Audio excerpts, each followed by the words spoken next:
5, 4, 3, 2, 1. Começa agora a aula mais divertida do mundo.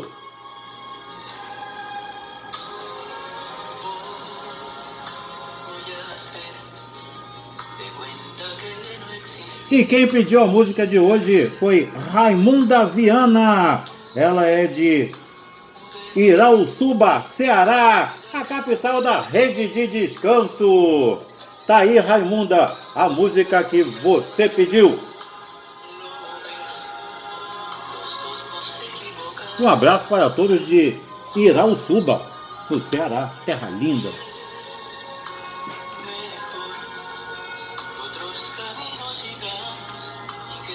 Aê! E você pode fazer como a Raimunda do Ceará. Entrou no canal, se inscreveu, fez lá o seu pedido de música e a gente está tocando aqui. E hoje estamos comemorando a incrível marca de 23.768 visualizações. Então, bata exclusivo, meu filho. Dá trabalho para fazer. Agora sim, minha querida e linda turma de segunda série, turma de História. No módulo hoje de História, nós vamos dar continuidade à aula anterior, né? Finalzinho ali da unificação de Itália e Alemanha. E nessa aula 3, nós vamos entrar na Comuna de Paris. Bom, eu falava então que a Prússia ela acabou anexando outros territórios, né? E novos estados germânicos e se uniram a ela e formou aí a Confederação Germânica do Norte em 1867. Bom, essa vitória prussiana e o processo de unificação da Alemanha constituíram uma ameaça direta aos projetos de hegemonia da França na Europa, articulados por Napoleão III. O Napoleão exigiu da Prússia que os estados germânicos do sul, de grande influência francesa, não se unissem aos do norte. O Bismarck, conforme eu estava falando na aula anterior, ele usou a exigência para pôr os alemães contra os franceses, que ele considerava aí como inimigos tradicionais. O Napoleão, estou com o napolitano na cabeça. O Napoleão, ele irritaria ainda mais os alemães ao exigir a posse de Luxemburgo e os territórios bávaros que ficavam lá a oeste do reino.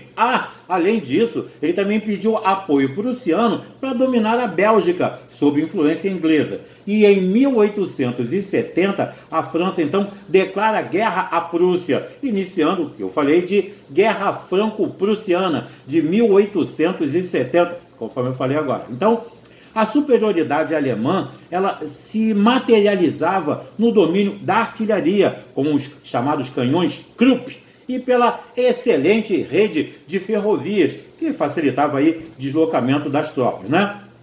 Então, a vitória prussiana foi fulminante. O seu exército cercou o francês, comandado pelo general Bazaine, lá em Metz. O Napoleão e o general MacMahon, eles partiram em socorro e foram cercados em Cedara. E o imperador foi preso e capitulou-se, como diria Ricardo Pereira Passos, em 1º de setembro de 1870. Em 20 de setembro, os alemães cercaram Paris. Sem forças, sob bombardeios constantes, o governo francês assina então o chamado armístico em 28 de janeiro de 1871. Pelo Tratado de Frankfurt, a França cedia a região da Alsácia-Lorena, aquela aí que possuía grandes reservas de carvão e ferro, e ainda se comprometia a pagar uma indenização de 5 bilhões de francos aos alemães. Os franceses, inclusive, nem puderam evitar uma humilhação de ver o Império Alemão, olha só, ser proclamado na Sala dos Espelhos do Palácio de Versalhes quando Guilherme I recebeu o título de imperador pela aclamação dos príncipes alemães. Agora sim, vamos para o nosso tópico, que é a Comuna de Paris, nossa aula de hoje. Bom, se não chegou a ameaçar seriamente a ordem burguesa, a Comuna, pelo menos aterrorizou a todos pela sua mera existência. Fato significativo sobre esse nervosismo era que os governos agora temiam não a revolução social em geral, mas a chamada revolução proletária. Isso é do Eric Hobsbawm, em A Era do Capital, de 1848 a 1875. Particularmente, sou apaixonado pelo Eric Hobsbawm, no bom sentido, claro. Bom, a derrota francesa na guerra contra a Prússia, lá de 1870 a 1871, ela agravou as tensões sociais e políticas, levando as camadas populares de Paris a construir um governo quase socialista, a Comuna de Paris. As principais decisões tomadas pela Comuna foram, o exército foi substituído por destacamentos armados do povo, a igreja foi separada do Estado e foi instituído o ensino laico, gratuito e obrigatório. As indústrias passaram a ser dirigidas pelos operários. A apropriação dos valores depositados no Banco da França. Eliminaram também os privilégios e as distinções de classe, e a renda foi distribuída em regime cooperativo. Então, em maio de 1871, a violenta repressão articulada aí pelas forças revolucionárias, elas derrubam as barricadas e tomam a cidade. Olha que legal. Bom, o que nós temos agora?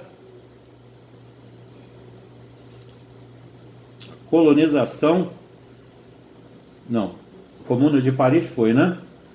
Então agora nós temos aí a colonização da América Inglesa. É isso?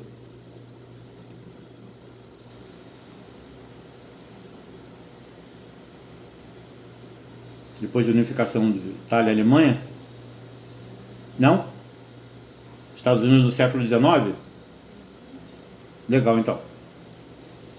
Bom, vamos falar então um pouco sobre a chamada marcha para o oeste. Bom, o espírito de expansão que acompanhava esses acréscimos de território, podemos dizer assim, levou um profeta do destino do manifesto a anunciar que podemos expandir-nos até incluir um mundo inteiro. O México, a América Central, a do Sul, Cuba e as ilhas das Índias Ocidentais e mesmo a Inglaterra e a França. Podemos anexá-las sem inconveniência ou prejuízo, permitindo que suas legislaturas locais regulem seus negócios locais à sua própria maneira. E esta, Senhor, é a missão desta república e seu destino final. Olha só, eu peguei isso da revista da História da Civilização Mundial, do livro Os Tempos Modernos, Vila Rica, 1990, está na página 211. Bom, depois do reconhecimento de sua independência em 1783 e da promulgação aí da sua Constituição em 1787, os Estados Unidos traçaram sua política exterior isolacionista. Bom, o George Washington, ele adotou o comportamento de não se intrometer em assuntos europeus. E em 1822, a chamada Doutrina Monroe, ou seja, uma reação à política intervencionista da Santa Aliança, ela confirmou a tendência e reservou essa parte do mundo para o próprio imperialismo americano. 10 anos antes, olha só, os Estados Unidos haviam guerreado novamente contra a Inglaterra por causa das pretensões em relação ao Canadá e do bloqueio inglês ao comércio de seus artigos, dos seus antigos colonos com a França. Foi a chamada Segunda Guerra de Independência, que foi de 1812 a 1814. isolacionismo na política externa, expansionismo na política interna. Migrantes internos e imigrantes europeus aceleraram o processo de ocupação do território. Estimativas mostraram que entre 1790 e 1890, aproximadamente 15 milhões de imigrantes entraram nos Estados Unidos. A população cresceu de 31 milhões de 1860 para 80 milhões no final do século XIX. E aí essa expansão territorial, iniciando a corrida para o oeste, partiu da faixa do litoral do Oceano Atlântico, correspondendo às originais 13 colônias, chegando ao litoral do Oceano Pacífico. E essa conquista se deu através de compras de territórios e também de guerras. Por exemplo, em 1803, os Estados Unidos compraram a Louisiana do Napoleão Bonaparte por 15 milhões de dólares. Achou caro? Bom, em 1819, isso foi em 1803, tá? Em 1819, compraram a Flórida da Espanha pela bagatela de 5 milhões. Olha, eu pagava hoje em dia se tivesse esse dinheiro. Em 1845, declarando-se independente do México, o Texas uniu-se aos Estados Unidos. Em 1848, depois da guerra por fronteiras contra o México, que perderam aí 2 milhões de quilômetros quadrados do seu território, foi anexado Nevada, Califórnia, Utah e Arizona, além do Novo México. Com essas conquistas, os estadunidenses, ou norte-americanos, eles chegaram ao Pacífico. Em 1867, a compra do Alasca, que pertencia à Rússia, né? Aí teve uma pressão populacional que incentivou a marcha para o oeste. Em 1848 e 1849, deu-se a Corrida do Ouro na Califórnia, o chamado Homestead Act de 1862 autorizou a distribuição de terra aos estrangeiros, acelerando a ocupação rumo ao Pacífico. E no final do século XIX, cerca de 600 mil fazendeiros haviam recebido terras para iniciar as suas atividades. Mas, tanto nos Estados Unidos como no Brasil, a política rural estava ligada a uma certa concepção de trabalho. Bom, isso tudo é assunto para uma próxima aula. Então, não se esquecendo que nós não estamos em férias e sim em quarentena, eu peço que tenham muito amor, muito carinho, muita paciência com todos que estão ao seu redor. Fiquem bem e até a próxima.